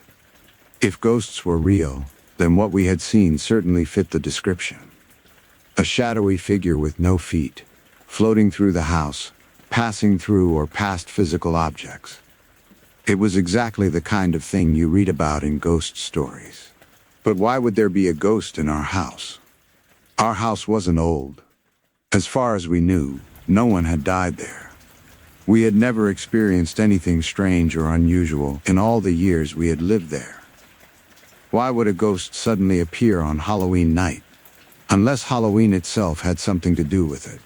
I had always thought the idea that Halloween was a time when the veil between the living and the dead was thinner was just superstition and folklore. But maybe there was some truth to it. Maybe whatever we had seen had been able to manifest on Halloween night, specifically because of some quality of that particular day. We didn't sleep much that night. Every sound in the house made us jump. Every shadow seemed suspicious. We left lights on throughout the house. something we never normally did. We kept the television on all night, the familiar voices and sounds providing some small comfort. Sarah eventually dozed off on the couch around 3 in the morning, but I stayed awake, alert and watchful, the kitchen knife still within reach. When morning finally came, and sunlight started filtering through the windows, I felt a wave of relief. Somehow, daylight made everything seem less threatening. The house felt normal again in the light of day. The oppressive, heavy feeling that had filled the air the night before was gone. Everything was bright and ordinary and safe. Sarah woke up around 8. We made coffee and sat at the kitchen table, both of us exhausted and still shaken. We talked about whether we should tell anyone what had happened. I worried that people would think we were crazy or making it up. Sarah agreed that it was probably best to keep it to ourselves, at least for now. Over the next few days, we tried to return to normal life. We went to work, did our usual routines, tried to act like nothing had happened. But I couldn't stop thinking about what I had seen. The image of that dark, gauze-like figure standing in the archway was burned into my mind. I kept replaying the moment when it had twirled around and the clothes had swung violently. I kept remembering the way Rusty had looked, frozen and terrified, staring at something that scared him on a primal level. I started doing research. I spent hours online reading about ghosts and hauntings and paranormal experiences. I learned that what we had seen was consistent with what many people describe as shadow figures, or shadow people. These are entities that appear as dark, usually human-shaped shadows or silhouettes. They're often seen out of the corner of the eye, but sometimes they're seen directly and clearly. They typically don't have distinct features like faces or clothing. They often appear to float or glide, rather than walk normally. And they frequently disappear quickly, when noticed or approached. Everything I read matched what Sarah and I had experienced. The description, the behavior, even the reaction of our cat, who like many animals seemed to be able to sense the presence before we even saw it. I read accounts from hundreds of people all over the world who had seen similar entities. Some of them were clearly making things up or exaggerating, but many of the accounts seemed genuine and sincere. People describing experiences that had frightened and confused them, just as our experience had frightened and confused us. I also learned that Halloween night specifically is associated with increased paranormal activity in many cultures and belief systems. The ancient Celtic festival of Samhain, which Halloween originated from, was believed to be a time when the boundary between the world of the living and the world of the dead became thin, allowing spirits to cross over. Many modern paranormal investigators report that they have more success in capturing evidence of ghosts and spirits around Halloween. Whether there was any truth to this, or whether it was all just superstition and coincidence, I couldn't say. But the timing of our experience, happening on Halloween night, seemed significant. Maybe the entity we saw had always been in our house, but was only able to manifest visibly on that particular night. Or maybe it was passing through, drawn by something about that specific date. I also wondered if the entity had been trying to communicate with us, or if it was even aware of our presence. When I had stood up and called out Kevin, the entity had reacted by spinning around and moving away. Was that a response to my voice and movement? Had it been startled by us in the same way we were startled by it? Or was its movement unrelated to anything we did, just part of whatever pattern or purpose it was following? These were questions I knew I would probably never have answers to. But I couldn't stop thinking about them. The experience had opened up a part of my mind that had been closed before. I found myself questioning things I had always taken for granted. What is the nature of consciousness? What happens to us after we die? Are there other dimensions or planes of existence that overlap with our own? Could what we think of as ghosts actually be glimpses into these other realities? Sarah and I talked about the experience often over the following weeks and months. We would be sitting in the den watching television, and one of us would bring it up. Do you ever think about that night? Do you remember exactly what it looked like? Why do you think it happened? We went over the details again and again, making sure our memories matched, making sure we both really had seen the same thing. Rusty, our cat, became much more skittish after that night. He would sometimes stop in his tracks and stare at empty spaces in the house, his body tense and his ears back. He avoided the archway entrance to the den for several weeks, always taking the long way around through other rooms to get where he was going. Even now, 5 years later, there are times when he acts strangely, as if he's sensing something we cannot see or feel. As the next Halloween approached, I felt a growing sense of anxiety. Would it happen again? Would we see the entity again on the anniversary of our first encounter? Part of me hoped we would, because it would confirm that what we had experienced was real, and not just some shared delusion or trick of the mind. But a larger part of me was terrified at the prospect of seeing it again. That second Halloween, Sarah and I stayed in the den just as we had the year before. We were both tense and watchful, jumping at every sound, scrutinizing every shadow. But nothing happened. The night passed without incident. We didn't see the entity. Rusty didn't react to anything unusual. It was just a normal Halloween evening. The same thing happened the third year, and the fourth year. Each Halloween we would sit in the den, alert and apprehensive, waiting to see if the entity would appear again. And each year, nothing happened. The house remained normal and quiet. Now here we are, approaching the 5th anniversary of that night. Halloween is just around the corner once again. And once again I feel that familiar anxiety building. Will this be the year it happens again? Will we see that dark, gauze-like figure standing in the archway? Will Rusty suddenly freeze and stare at something we cannot yet see? I don't know. I have no way of predicting what might happen. All I know is that on that Halloween night 5 years ago, my wife and I both saw something that should not exist, according to our understanding of the world. We saw it clearly and unmistakably. It was real. It was there.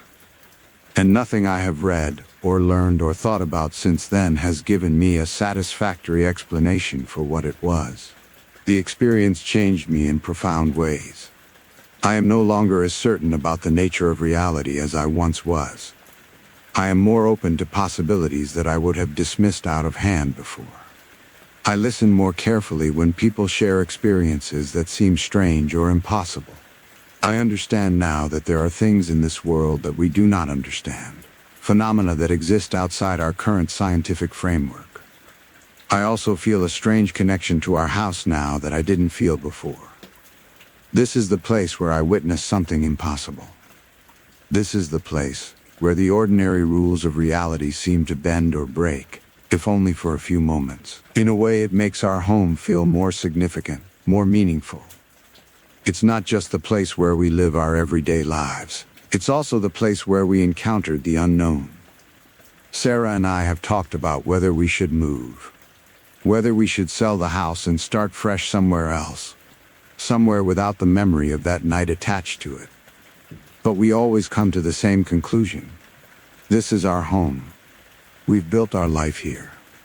One strange experience, no matter how unsettling, is not enough to drive us away from the place we love. Besides, I'm not sure that moving would accomplish anything. If what we saw was a ghost or spirit or interdimensional entity or whatever it might have been, there's no reason to think it was tied specifically to our house. It could have been passing through.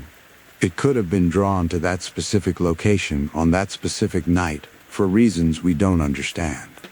Moving to a different house wouldn't necessarily protect us from having another such experience. And in a strange way, I'm almost grateful for what happened. Yes, it was terrifying. Yes, it shook my understanding of reality to its core. But it also woke me up. It reminded me that the world is far stranger and more mysterious than we often acknowledge in our daily lives. It reminded me that there is still wonder and mystery in the universe. Still things we don't know and cannot explain. I think about all the people who go through their entire lives without ever experiencing something that challenges their understanding of reality. In some ways, they're fortunate. They get to live their lives with certainty and confidence, never having to question the fundamental nature of existence. But in other ways, I feel sorry for them. They'll never know the strange thrill of encountering the impossible. They'll never experience that moment when everything you thought you knew gets turned upside down. As Halloween approaches this year, I find myself filled with mixed emotions. There's still fear, certainly. The memory of that night still has the power to make my heart race and my palms sweat. But there's also curiosity, and even a hint of anticipation. If the entity appears again, maybe I'll be braver this time. Maybe instead of reaching for a knife, I'll try to communicate with it. Maybe I'll ask it questions, even if I don't expect answers. What are you? Why are you here? What do you want? Are you aware of us? Do you know that you're frightening us? Are you trapped somehow, or are you here by choice? These are the questions I would ask if I could. These are the things I want to understand. Because that brief encounter with the unknown has left me hungry for more knowledge, more understanding. I want to know what exists beyond the veil of our everyday perception. I want to understand the true nature of consciousness and existence, and whatever may come after death. Sarah thinks I'm obsessing over it too much. She says we should just accept that we had a strange experience and move on with our lives. And she's probably right. Dwelling on it constantly isn't healthy. But I can't help it. It's not every day that you see something that fundamentally challenges your understanding of reality. I've read so many accounts now from other people who have seen shadow figures, or had similar paranormal experiences. The details vary, but the core experience is always the same. Seeing something that shouldn't exist. Something that violates the natural laws as we understand them. Something that appears and disappears with no explanation. And being left with a profound sense of confusion and wonder and fear. Some people who have these experiences become paranormal investigators, dedicating their lives to trying to understand and document these phenomena. Some people turn to religion, finding in their experience a confirmation of spiritual beliefs. Some people try to forget and move on, pushing the memory away because it's too disturbing to contemplate. I'm somewhere in the middle. I haven't become a paranormal investigator, but I also haven't pushed the memory away. I hold it close, examining it from every angle, trying to extract every bit of meaning and understanding I can from it.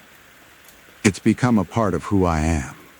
This strange encounter with the unknown, it shaped my perspective and influenced how I see the world. Rusty is getting older now. He's not as spry as he used to be. He spends most of his time sleeping in patches of sunlight that come through the windows. But every now and then, he'll suddenly wake up and stare at something we can't see. His ears will go back and his pupils will dilate, just like they did that Halloween night 5 years ago. And Sarah and I will look at each other with the same unspoken question in our eyes. Is it back? Is the entity here again?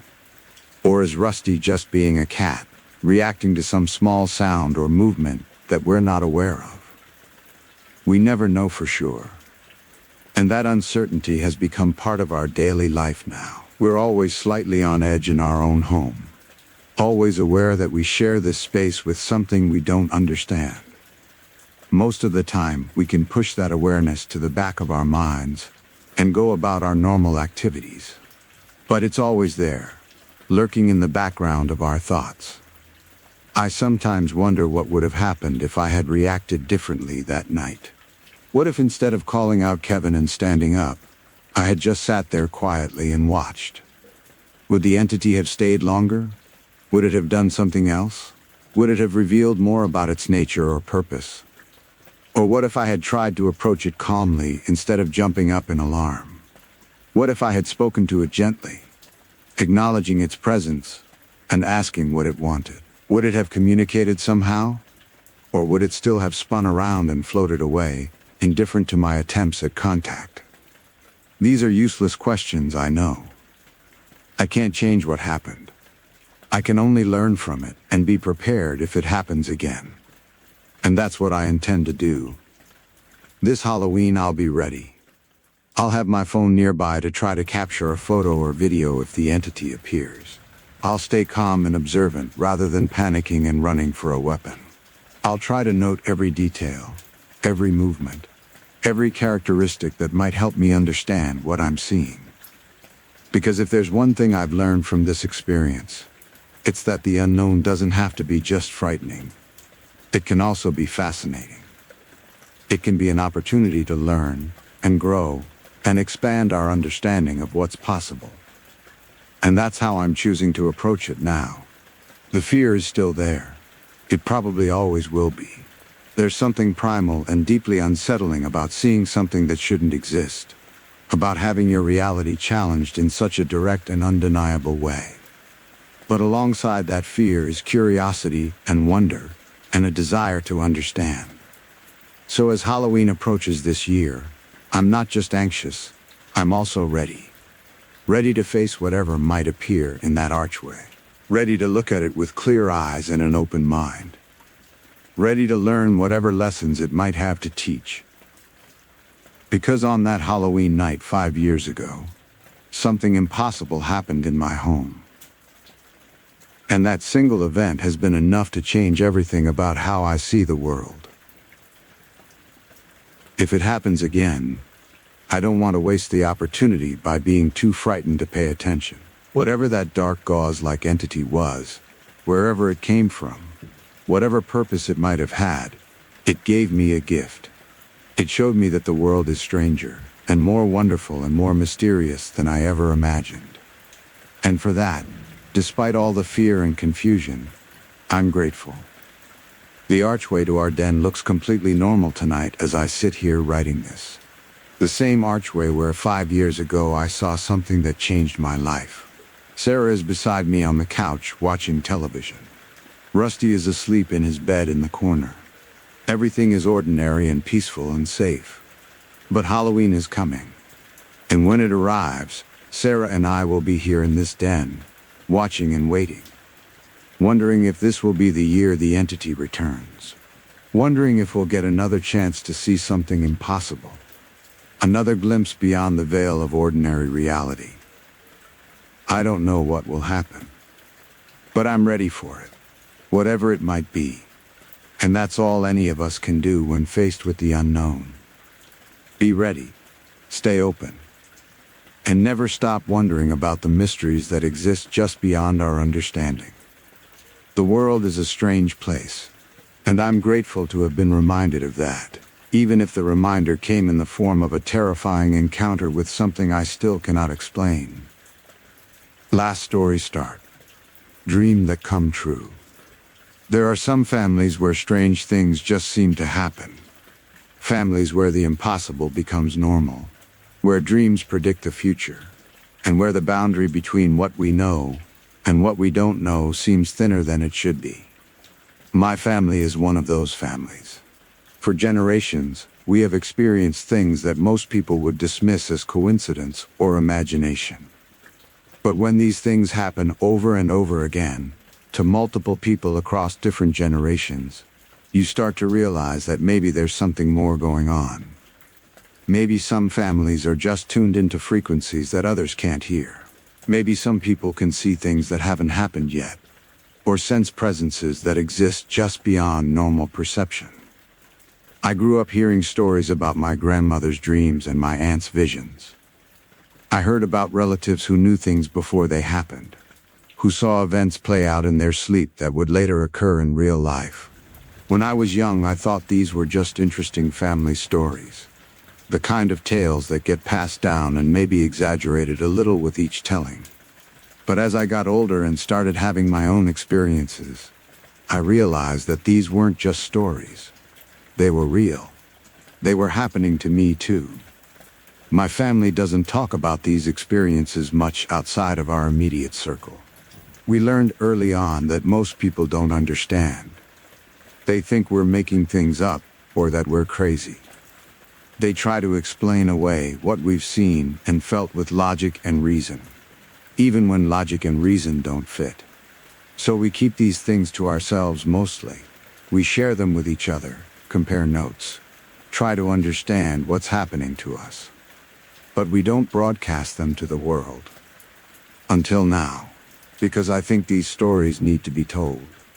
I think there are other families out there like mine, experiencing similar things and feeling isolated and alone. I want them to know they're not the only ones. I want them to know that there are others who understand what it's like to see the future in your dreams, or to sense presences that no one else can see. Let me tell you about some of the things that have happened in my family. These are true stories. I'm not embellishing or exaggerating. These events happened exactly as I'm describing them, and they've shaped who I am and how I see the world in profound ways. My grandmother, who we all called Gram, had dreams her entire life that would come true. It wasn't every dream, but it happened often enough that our family learned to pay attention when she said she had dreamed something significant. Gram would sometimes wake up in the middle of the night, shaken by what she had seen in her sleep. She would tell us about these dreams, and we would file them away in the back of our minds. And then weeks or months later, the events from her dreams would happen in real life, sometimes with such precise detail that it was impossible to dismiss as coincidence. One of the most disturbing dreams Gram ever had was about my cousin. In the dream, my cousin had drowned. Gram saw the whole thing play out. She saw a pond, dark water, and a terrible sense of loss and tragedy. She saw my cousin's father finding her in the pond. She saw him reaching into the water and pulling her out by one leg. The image was so vivid and so horrifying that Gram woke up crying. She told my mother about the dream the next morning, her voice shaking as she described what she had seen. My mother tried to comfort her. She told Gram it was just a nightmare, that our cousin was fine. But Gram couldn't shake the feeling that the dream meant something. She was haunted by it. For weeks after, she would call to check on my cousin just to make sure she was okay. She warned my aunt to keep a close eye on the kids near water. Everyone thought Gram was being overprotective and maybe a little paranoid, but they humored her because they loved her. Several months passed.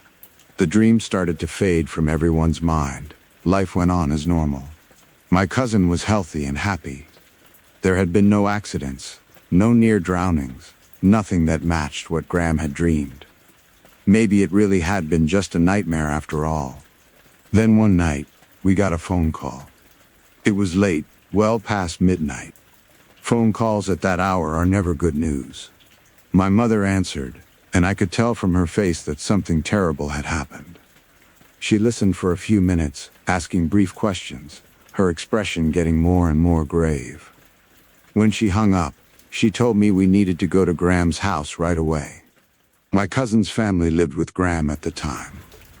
They had moved in a few months earlier to help take care of the property and to save money. My aunt and her husband and their kids all shared the big old farmhouse with Gram. It was a good arrangement that worked well for everyone. The house was always full of noise and life, but that night, when we arrived at Gram's house, the atmosphere was completely different. The house was silent and tense. My aunt was on the phone in the kitchen, her face pale and drawn. My cousin and her siblings were upstairs with a neighbor who had come over to watch them. Gram was sitting in her chair in the living room staring at nothing, her hands clasped tightly in her lap. My mother went to Gram and asked what had happened. Gram looked up at her with tears in her eyes and said, "He's missing. My cousin's uncle. He went out earlier today and never came home. My cousin's father had a brother. The two of them had never been particularly close, but they were still family. The brother lived a few miles away and had a history of making poor decisions. He struggled with alcohol and had been in and out of trouble over the years. Earlier that day, he had told some friends he was going for a walk. He had been drinking, and the friends had tried to talk him into staying put, but he had insisted on going. And then he had just vanished. The family had spent hours looking for him. They had driven around the area, called his name, checked all his usual haunts. Nothing.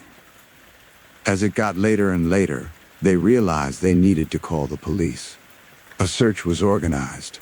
Volunteers from the community came out with flashlights to help look.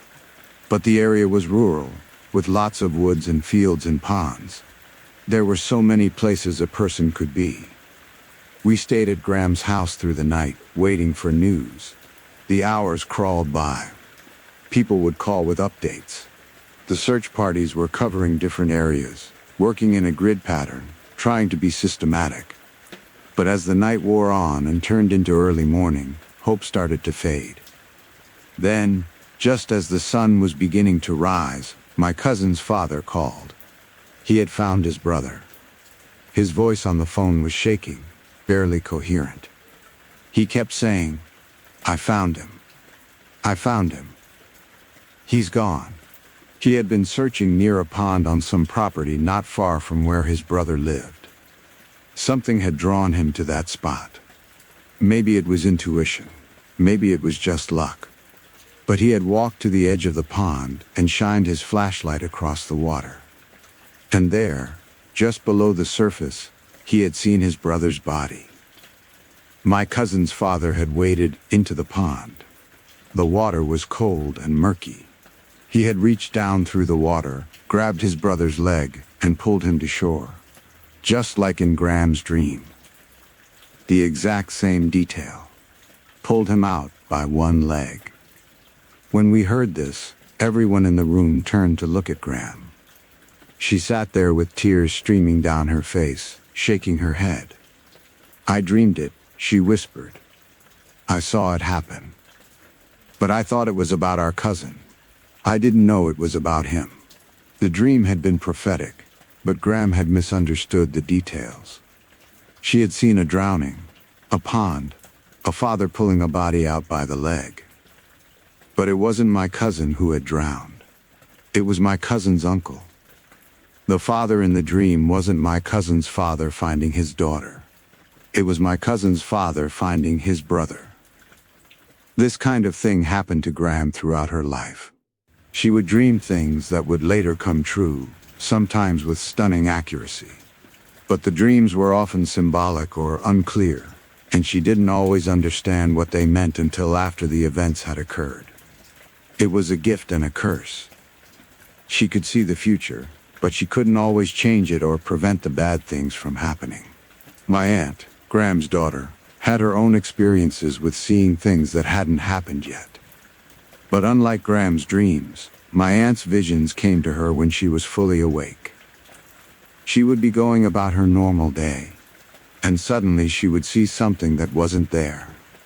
Something from the future, overlaid on top of her present reality. The most significant vision my aunt ever had happened a few days before September 11th, 2001. She had an appointment in a building she had never been to before. She knew the general area where the building was located, and she had the address, but she had never actually seen the building in person. On the day of her appointment, my aunt was driving through the city, following the directions she had been given. She came to a stoplight just a few feet away from where the building should be. She could see the building clearly from where she sat waiting for the light to change. It was a large office building, several stories tall with lots of windows reflecting the morning sun. While she sat there waiting for the light to turn green, something strange happened. A plane flew over the building. It was flying low, lower than seemed normal or safe. My aunt watched it pass overhead, thinking how odd it was for a plane to be flying at that altitude in the middle of the city. The light changed to green. My aunt looked back at where the building had been. But it was gone. In the space where the building had stood just seconds before, there was nothing. Just empty space. The building had completely vanished. My aunt sat there in her car, confused and disoriented. Other cars behind her started honking because she wasn't moving even though the light was green. She drove forward slowly, craning her neck to look for the building.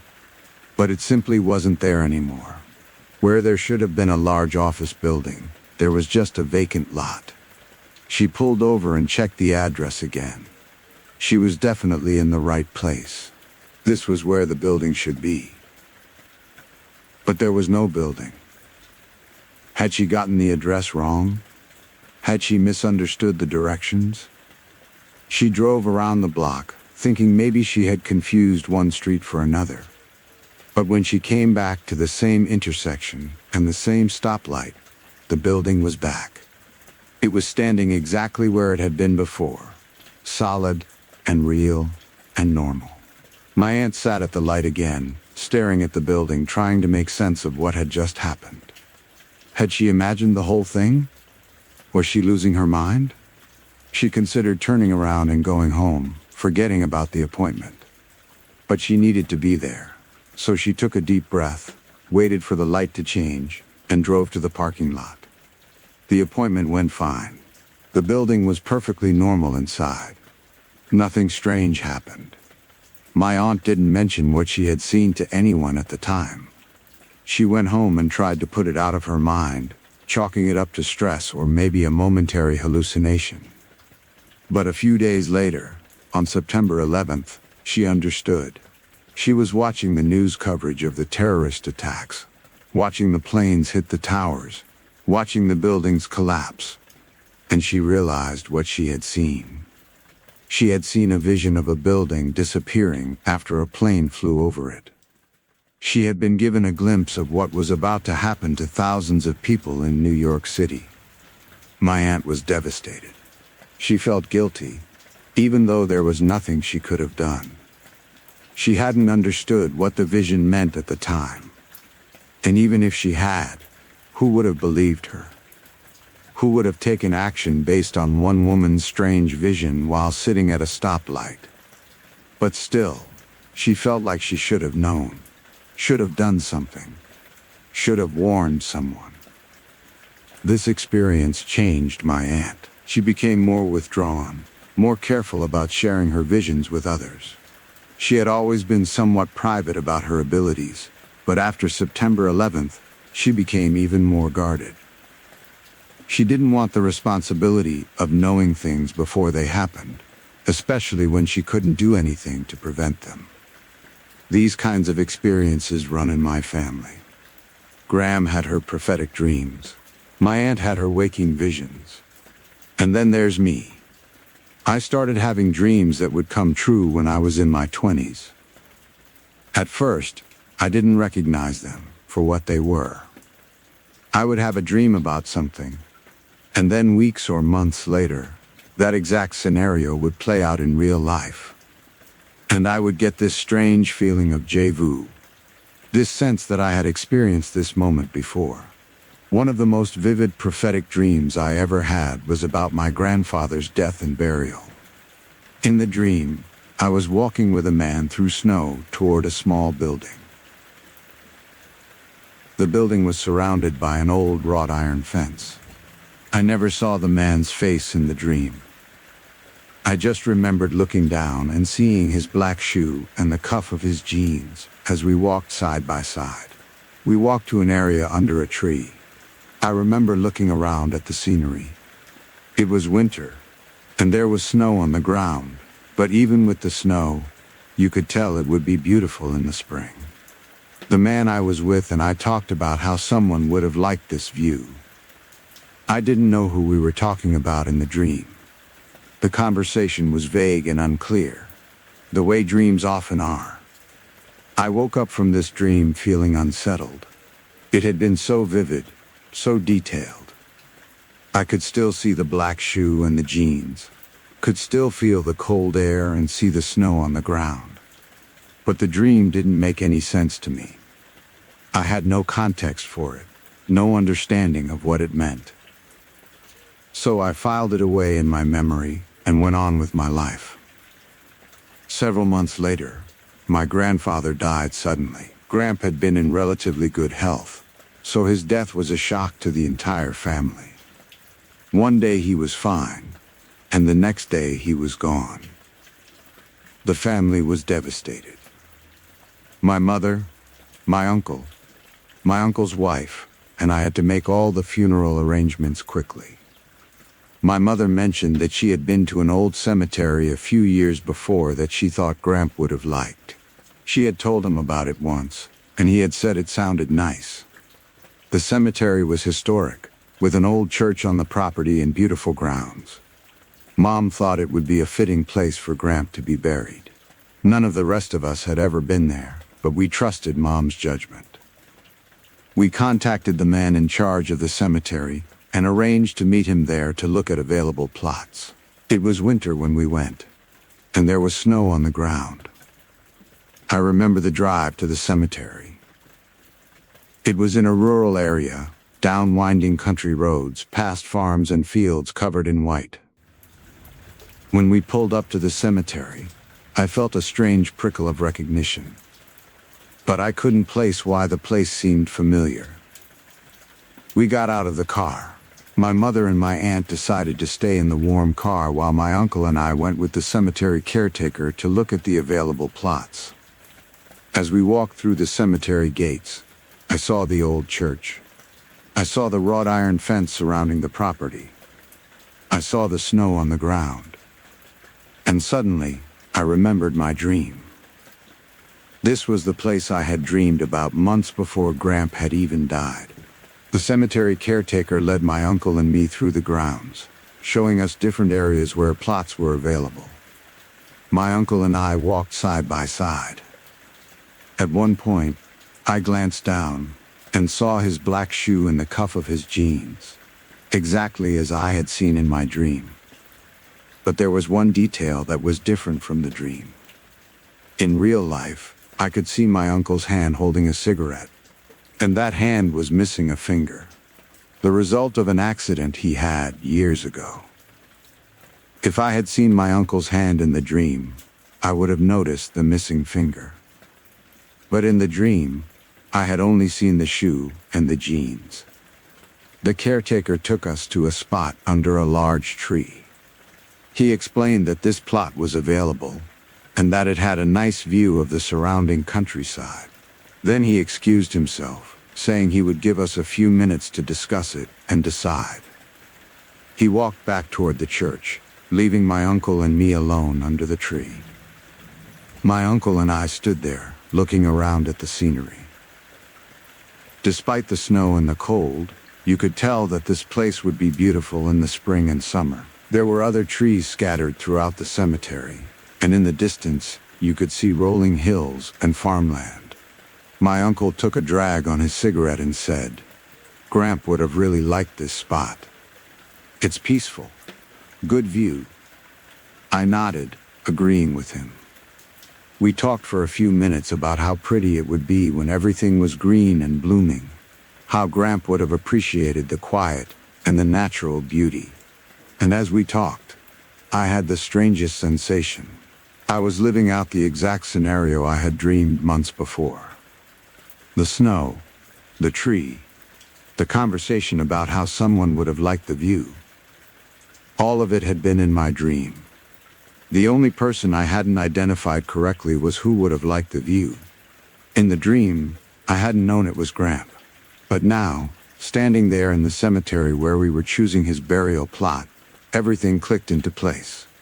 We told the caretaker we would take the plot.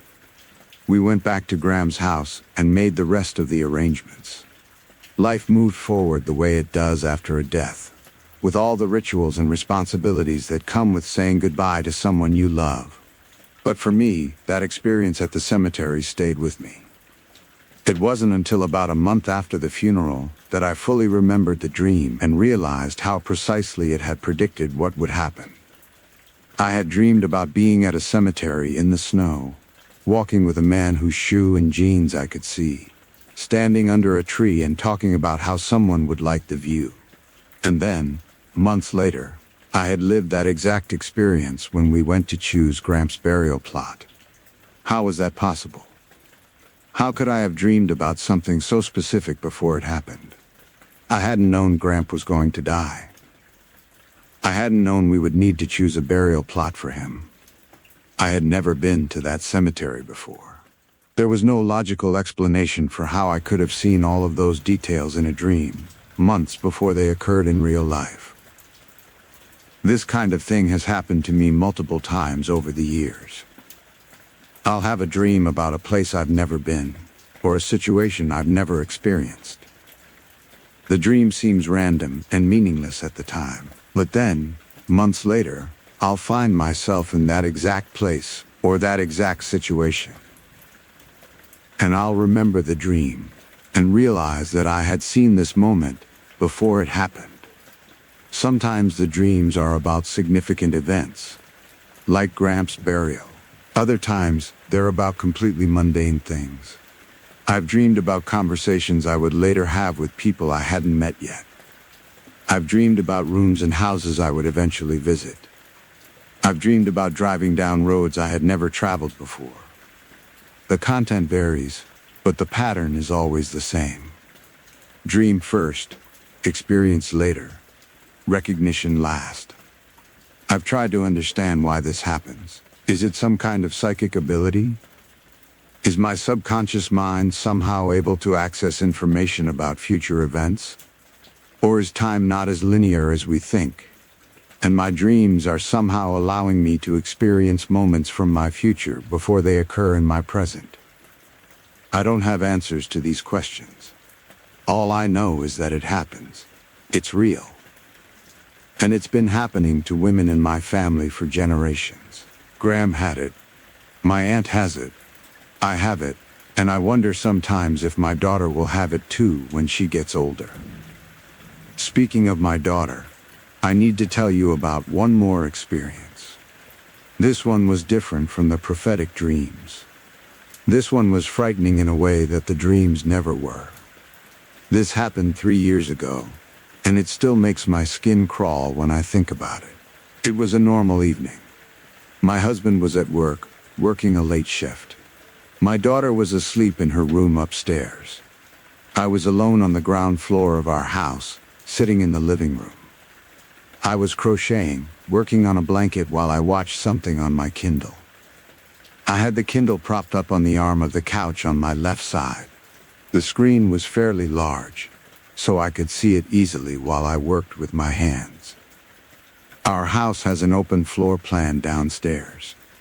The living room flows into the dining room, which is partially blocked off by the back of the sofa. Beyond the dining room are sliding glass doors that lead out to our deck. The stairs to the second floor are across from where I was sitting, on the other side of the living room.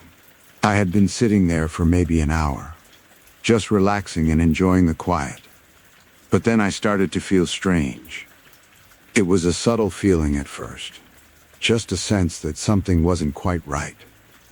The air felt heavier. The temperature seemed to drop a few degrees.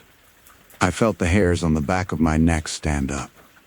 I tried to ignore the feeling and keep working on my blanket. I told myself I was just being paranoid, that I had watched too many scary movies and was letting my imagination run wild. But the feeling persisted and got stronger. Finally, I couldn't ignore it anymore. I looked up from my crocheting. That's when I saw it. In the dining room, behind the dining room table, there was a shadow. But this wasn't a normal shadow cast by an object blocking light. This was something else entirely.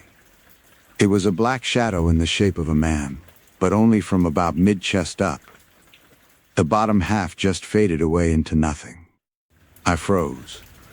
My hands stopped moving. My breath caught in my throat. I stared at the shadow, trying to understand what I was seeing. It was just standing there, or hovering there behind the dining room table near the sliding glass doors. The doors were closed.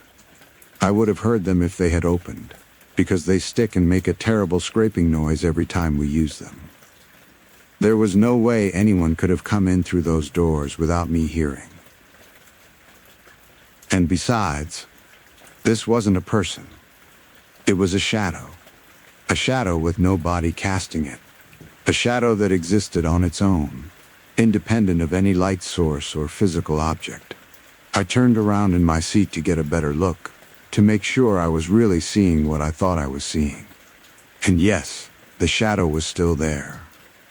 It had no face, no eyes, no features at all. Just a blank, dark silhouette. But somehow, I could feel it looking at me. I could sense its attention focused in my direction. It was aware of me, just as I was aware of it. My heart started pounding. Every instinct in my body was screaming at me to run, to get out of the house, to grab my daughter and get to safety. But I was paralyzed. I couldn't move. I just sat there, staring at this impossible thing that was standing in my dining room. And then, before I could even fully process what I was seeing, something even stranger happened. The entire dining room shifted. I don't know how else to describe it. The whole room, the table, the chairs, the shadow, everything, moved upward for a few seconds. It was like reality itself glitched or skipped. The room displaced vertically, rose up a few feet, hung there suspended for a moment, and then settled back into place. When the room settled, the shadow was gone. Just like that. 1 second it was there, and the next it had vanished completely. The dining room looked completely normal again. The oppressive feeling in the air lifted. The temperature went back to normal. Everything was fine. Except everything was not fine. Because I had just seen something that should not exist. I had seen a shadow with no source standing in my dining room, watching me. And I had seen the physical reality of my house shift and move in a way that violated every law of physics I understood. I sat there for a long time, too scared to move. I kept staring at the dining room, waiting for the shadow to come back, waiting for the room to shift again. But nothing happened. The house was quiet and still. Eventually, I worked up the courage to get up and check the dining room. I walked over slowly, my legs shaking. I checked behind the table, checked the sliding glass doors to make sure they were locked, looked for any explanation for what I had seen. There was nothing. I went upstairs and checked on my daughter. She was sound asleep in her bed, completely undisturbed. I stood in her doorway for a while, watching her breathe, making sure she was okay. Then I went back downstairs, grabbed my phone, and texted my husband to ask when he would be home. I didn't tell him what had happened. I didn't want to worry him while he was at work. But I needed to know when he would be back because I did not want to be alone in that house. When my husband finally came home a few hours later, I told him everything. He believed me, which I was grateful for. He didn't try to explain it away or tell me I had imagined it. He just listened and then checked the whole house to make sure everything was secure. We didn't sleep much that night. Every sound made us jump. Every shadow looked suspicious. In the 3 years since that happened, I haven't seen the shadow again. But I still think about it all the time. I wonder what it was. Was it a ghost? Some kind of spirit or entity? Or was it something else entirely? Something we don't even have a name for? And what caused the dining room to shift like that? Was it connected to the shadow, or was it a separate phenomenon? I don't have answers. I've researched shadow people and paranormal activity. I've read accounts from other people who have seen similar things. Some of the descriptions match what I experienced, while others are different. But none of the explanations I've found feel quite right. I don't know what I saw that night. All I know is that it was real. And it was terrifying. These experiences, all of them, The prophetic dreams, the visions, the shadow in my dining room have shaped my understanding of reality. I know now that the world is stranger and more complex than most people realize. I know that there are things that exist beyond our normal perception, things that can't be explained by current science or rational thought. And I know that my family has some kind of sensitivity to these things. Whether it's genetic or learned or just coincidence, I can't say. But it's real. We see things other people don't see. We dream things that later come true. We sense presences that others can't detect. It's not always easy carrying this knowledge. Sometimes I wish I could just be normal, wish I could go through life without these strange experiences. But this is who I am. This is who my family is. And I've learned to accept it, even if I don't fully understand it. As my daughter gets older, I watch her carefully. I pay attention to the things she says, the dreams she has, the way she reacts to certain places or situations. So far, she seems like a normal kid. But I wonder if one day she'll come to me with a story about a dream that came true, or a shadow she saw when no one else could see it. And if that day comes, I'll be ready. I'll believe her. I'll help her understand. Because I know what it's like. And she won't have to face it alone.